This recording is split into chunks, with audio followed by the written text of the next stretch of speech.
Welcome to the Nural Sales app tutorial series.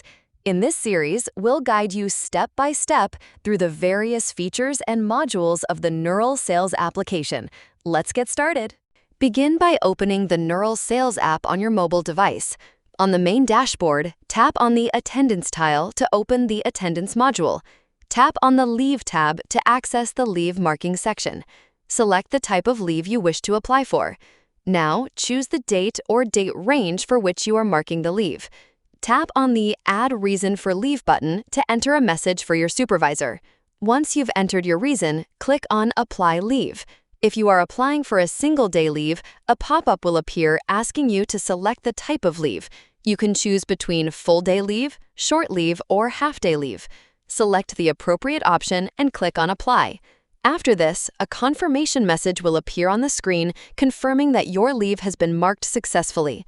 Once you have marked your leave, it will appear in the calendar as Pending Approval. Your leave request will be confirmed once it is approved by your supervisor.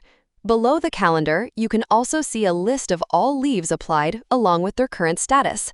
That's it. You've now completed the Mark Leave process in the Nural Sales application.